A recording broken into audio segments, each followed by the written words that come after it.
말씀으로 세상을 치유하는 SLC.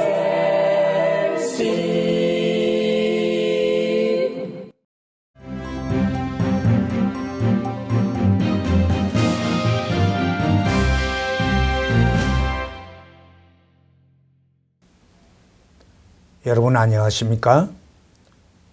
창세기 성경 강해를 감당하고 있는 이영희 목사입니다. 오늘은 35번째 강의로서 창세기 16장의 본문을 근거해서 아브라함의 가정사에 대해서 공부하도록 하겠습니다. 우선 오늘 본문에 일어난 사건의 개요를 잠깐 살펴보겠습니다. 이 사건은 아브라함이 가나안 땅에 들어온 후 10년 만에, 다시 말하면 그가 85세 되던 때에 일어난 일입니다. 그리고 이 사건의 발단은 아브라함의 부인 사레가 자녀를 생산할 수 없는 것 때문에 일어난 일입니다. 그때 사레의 나이는 75세였습니다. 부인 사레가 아브라함에게 자기의 여종 하걸과 더불어 동침해서 자녀를 얻자고 그렇게 제안을 했습니다. 아브라함은 그 말을 듣고 동침하게 되었고 그 결과 여종 하갈이 아이를 잉태하게 되었습니다. 그리고 그때부터 여자 주인이었던 사레를 멸시하기 시작했습니다. 이에 분노한 여주인 사레가 여종 하갈을 학대하게 되었고 하갈은 광야로 도망을 치게 되었습니다.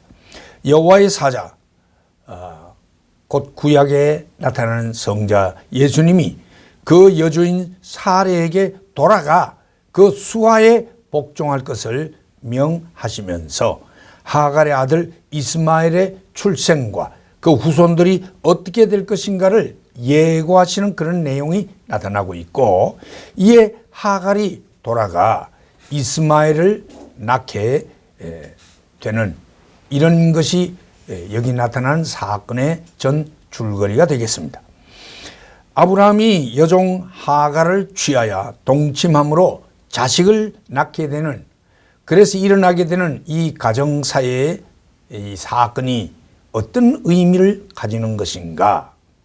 우선 이 사건이 일어나게 된 동기를 한번 살펴보겠습니다. 그 동기는 사레가 자식을 생산치 못함에 있었습니다. 하나님의 언약이 있었지만 10년 세월이 지나도 아무런 결과가 없었습니다. 마침 이것으로 고민하던 사레가 그 대안으로 자기의 여종 하갈을 이용할 수단이 생겼습니다. 사실 우리가 보기에는 좀 이상스러운 이런 제안이지만 그 당시 사회의 풍습으로는 얼마든지 이런 일들이 합법적이요 허용이 되었습니다.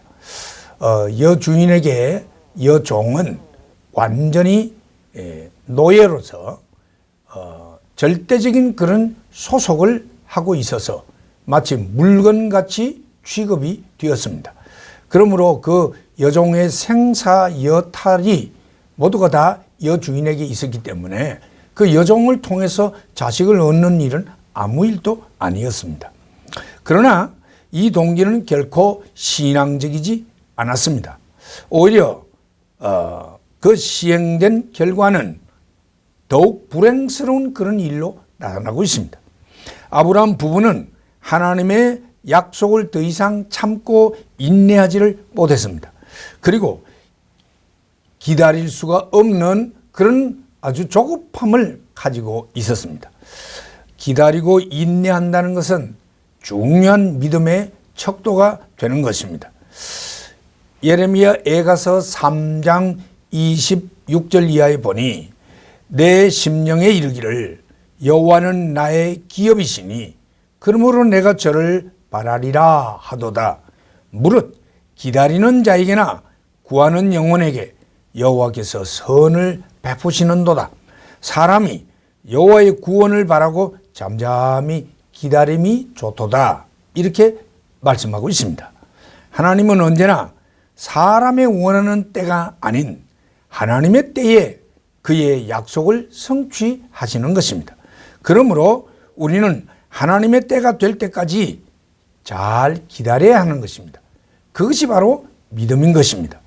내가 하나님의 때보다 먼저 나가고 움직이게 되면 언제나 실패하게 되는 것입니다. 아브라함의 모습이 바로 우리에게 좋은 교훈이 되고 있습니다. 하나님의 약속이 지연되고 있을 때 그것을 해결할 듯한 멋진 대안이 수단이 나타난다는 사실을 우리는 알아야 합니다.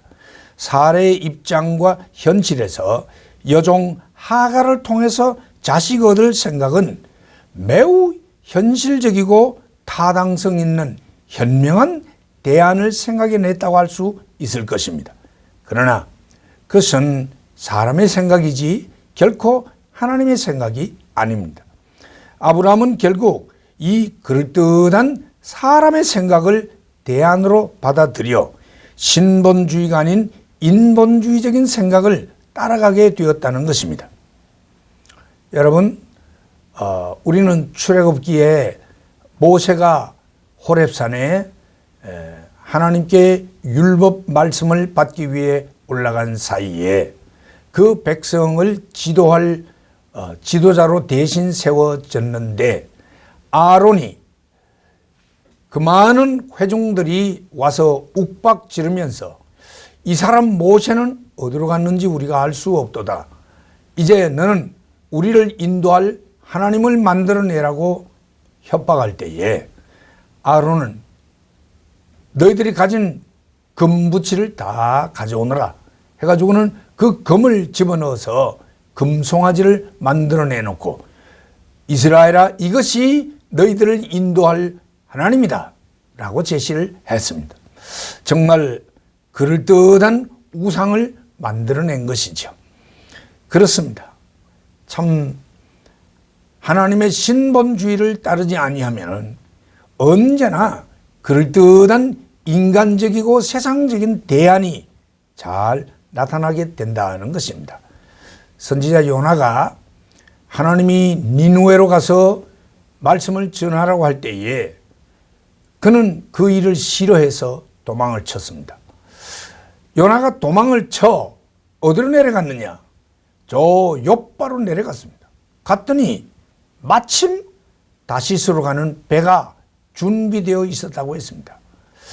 하나님의 명령을 거부하고 도망을 친 이 요나에게 마침 도망갈 대안이 다시스에 가는 배가 준비되어 있다는 것입니다.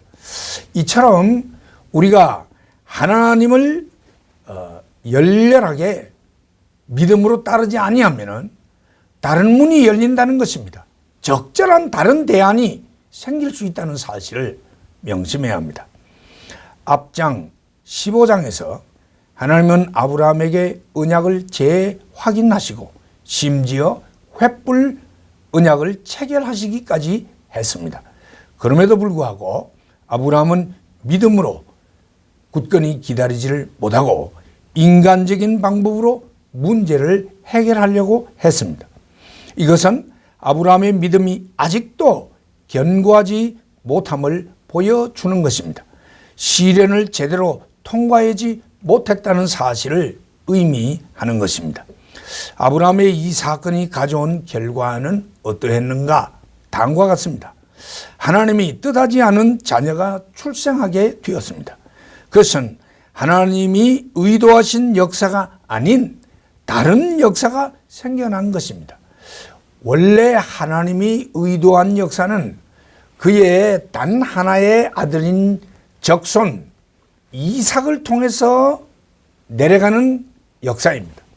그런데 그 하나님의 뜻을 따르지 못하게 될 때에 이제는 이삭이 아닌 이스마엘이라는 또 하나의 라인이 생겨나게 된 것입니다. 그러니까 이것은 역사가 달라진 것입니다. 한 선으로 내려갈 수 있는 역사가 이제는 두 선으로 내려가야 되는 이런 역사에 혼돈이 생겨나게 되는 것이옵니다. 그 결과로 가정 불화가 일어났습니다. 부부간의 불화가 일어나고 주인과 종 사이의 불화가 일어나고 부자 간의 불화가 일어나고 형제 간의 불화가 일어나는 이런 불화가 생기게 되는 것이죠. 그리고 그 가정 불화는 확대되어서 족속 간의 대립으로 나아가게 되고 더 나아가 종교 간의 대립으로 나아가게 되는 것입니다. 유대교와 이슬람교가 부딪히게 되고 기독교와 이슬람교가 갈등하는 이런 엄청난 갈등으로 나아가 마침내 전 세계가 지금 몸살을 앓고 있습니다. 지금의 중동의 어지러운 문제는 당시 아브라함의 선택의 결과라 할 수 있습니다. 이 사건으로 인하여 아브라함은 믿음의 불명예를 안게 되었습니다. 자, 이제는 이 본문에 나타나는 인간의 모습에 대해서 좀 생각을 하겠습니다. 우선 첫째로 우리는 사례의 모습을 살펴보겠습니다. 그녀는 전능하신 하나님을 전적으로 믿지를 못했습니다. 따라서 인간적인 수단을 제시하고 사용하게 되었습니다. 그녀는 아브라함의 배필로서 신앙적인 바른 보필을 하지를 못하고 오히려 잘못된 보필로 남편을 곤경과 불명예에 빠뜨렸습니다. 이것은 아담을 범죄에 동조시켰던 하와의 보필과 매우 유사한 것을 보게 됩니다. 본문 5절에 보니 사레가 아브라함에게 이르되 나의 받는 욕은 당신이 받아야 옳도다. 내가 나의 여종을 당신의 품에 두었거늘 그가 자기의 잉태함을 깨닫고 나를 멸시하니 당신과 나 사이에 여호와께서 판단하시기를 원하노라. 이렇게 말했습니다. 사실 이 모든 문제의 원인 제공은 사례 자신이요. 자신의 불신앙적인 잘못된 판단에서 출발한 것입니다. 그럼에도 불구하고 남편 탓으로 돌리고 더더구나 하나님이 판단해 달라고 판단을 요구했습니다. 하나님은 당연히 자신의 편인 자신을 의롭다고 판단할 것으로 보여지는 것처럼 당당한 모습을 보이고 있습니다. 오늘날 너무나 많은 그리스도인들이 이와 동일하게 자신이 의롭지 못함에도 너무 쉽게 하나님의 이름을 빌려 자신의 입장을 옹호하고 정당화하는 일이 너무나도 많다는 것입니다. 우리는 이러한 모습에 잘못 판단하지 않도록 주의해야 하는 것입니다.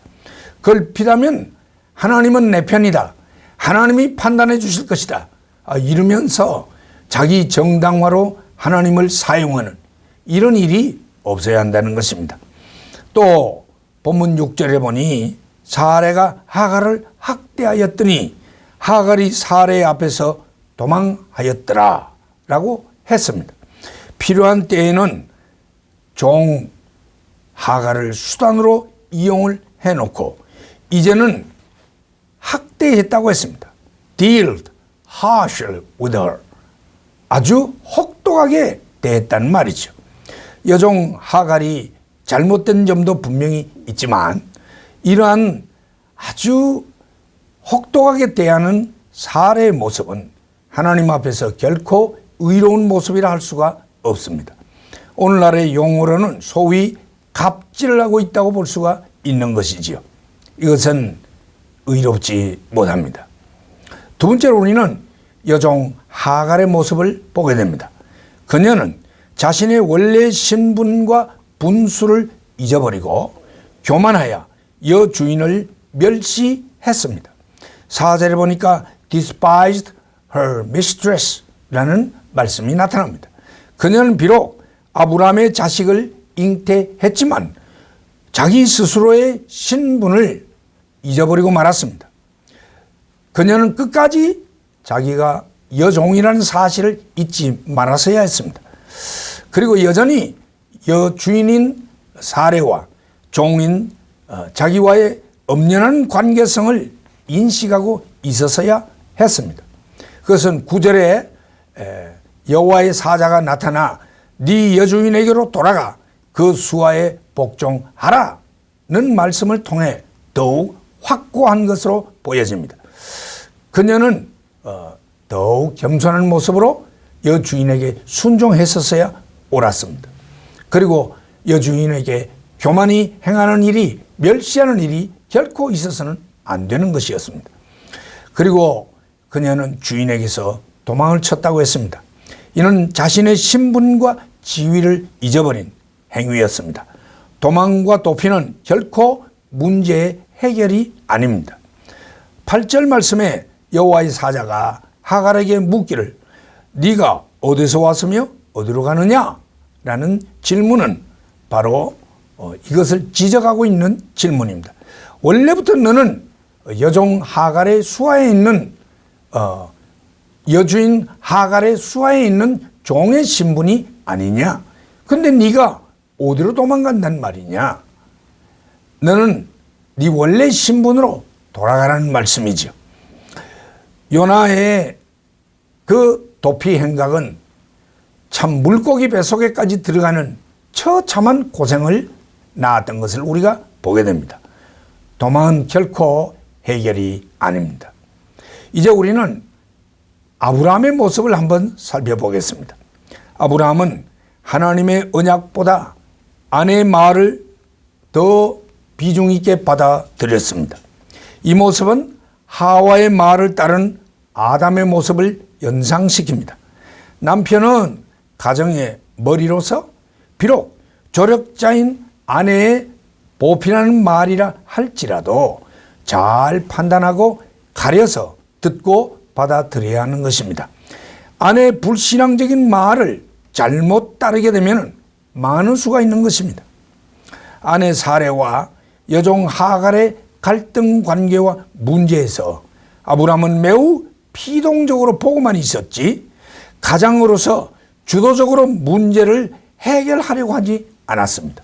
이것은 가장으로서의 책임의식이 결여된 모습이라 할 수 있습니다.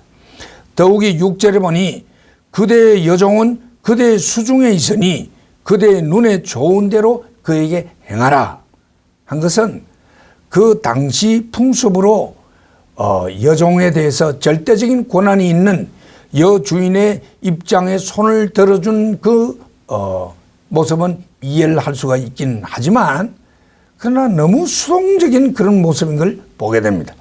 그는 좀 더 적극적으로 이 문제 해결을 시도했었어야 옳았습니다.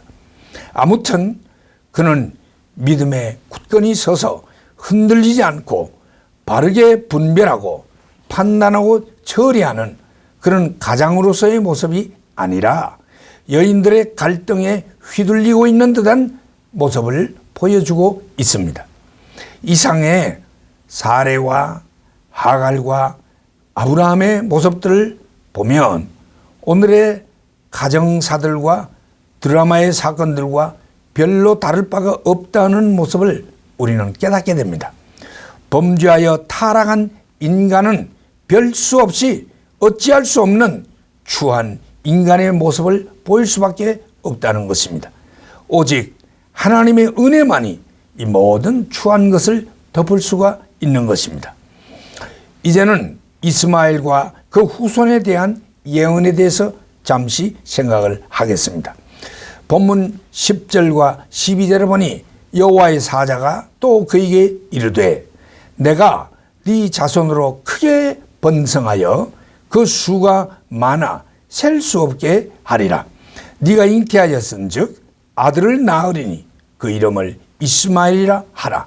그가 사람 중에 들나귀같이 되리니 그 손이 모든 사람을 치겠고 모든 사람의 손이 그를 칠지며 그가 모든 형제의 동방에서 살리라는 말씀이 나타납니다. 여기 나타난 여호와의 사자는 구약에 나타나신 성자 예수님의 현현이요 본문은 하갈을 통한 이스마엘의 출생 사실과 그의 후손들의 장래를 예언하신 말씀이 기록되어 있습니다. 비록 장자로 태어나지만 언약의 씨앗이 되지 못하는 거로 적손이 되지 못하고 또 장자의 축복을 받지 못하고 이삭에게서 멀리 떠나가 동방에 거주하게 되고 오늘날 모든 이슬람권의 시조가 되는 것입니다. 예수님의 예언대로 그들은 세계의 모든 사람을 치고 있고 또한 세계의 모든 민족들은 그들을 치고 있습니다. 끊임없는 갈등과 투쟁 속에 살아가야 할 것임을 예고하신 것이죠. 이러한 예고는 정말 수천 년 전의 말씀이지만 지금 그대로 성취되어서 진행되고 있다는 것입니다. 이상 오늘 본문에서 우리는 아브라함의 가정 속에 일어났던 일, 마치 한 편의 드라마를 보는 것 같은 이러한 사건을 통해서 그 사건 속에 있는 신령한 의미와 인간의 그 본 모습과 그런 인간을 향하신 하나님의 은혜의 모습을 다시 한번 확인하는 그런 공부였습니다. 주의 은혜가 여러분과 함께 하시기를 심히 소원합니다. 할렐루야.